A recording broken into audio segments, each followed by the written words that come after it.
In my quest to start reviewing all of the greatest anime films of the last 40 years, Jin-Roh has been that thing that sticks out on that list more than anything. It contains a lot, if not basically all of the same crew of the films I've covered over the past 4 months. We got Mamoru Oshii, baby, and again, forgive me for making this joke, but he's gonna make you go, oh, shit. Jin-Roh is a movie that, if you find yourself growing increasingly disturbed with the state of current affairs in our current socio-political climate, maybe you don't actually watch this film right now. Or better yet, maybe you watch this sooner rather than later. Maybe you watch this tonight. Maybe you watch it before you can't anymore.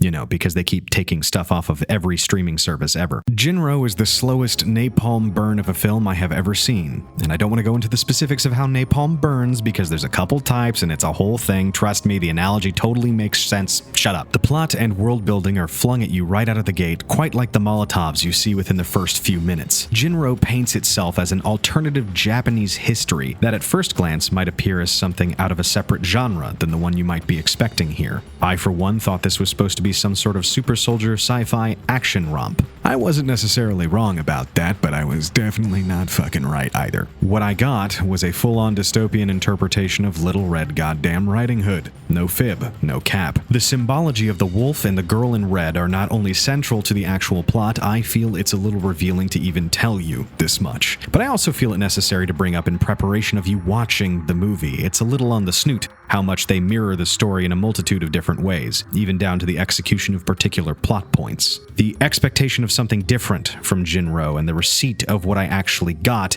added a bit of dissonance to the film for my personal viewing of it, although I do tend to like being surprised a bit by my cinema. PTSD is 100% the theme, almost overwhelmingly obviously so. Our protagonist having made a quote-unquote mistake in the first 10 minutes and having that hammered into him, spends most of his time in the film somewhere between brooding and introspection. His mostly lack of facial expression and character interaction helps you possibly empathize with him a bit and make the further advancement of his character all the more fulfilling when he does end up interacting and animating as the film goes on. Speaking of animation, of course, one of the other things we have to bring up is the film's animation. Some of the same pedigree that we've seen in things like Perfect Blue, Ghost in the Shell, all of that jazz. I really think I've nailed exactly why I'm drawn to this style so much. These characters live in the space. Every movement and interaction they have feels natural to the world they're living in, almost uncannily so. Additionally, the soundtrack and sound design add a lot to the feeling of immersion over the film's hour-and-a-half-ish runtime. I keep thinking more and more about Jin-Roh after I've watched it. If I had a rating system, I initially ranked it probably somewhere around 8 out of 10, only really losing points because I could see how people might get a little antsy waiting for the plot to roll around. The film is not exactly quickly paced. However, for me, I refer to that much like Jerry Holkins of Penny Arcade does, as pervert shit. For perverts. Like me. So the more I think about Jin-Roh, the more it strikes me as a 9 out of 10 overall. It hits me more and more as a masterclass in direction, script writing, and execution.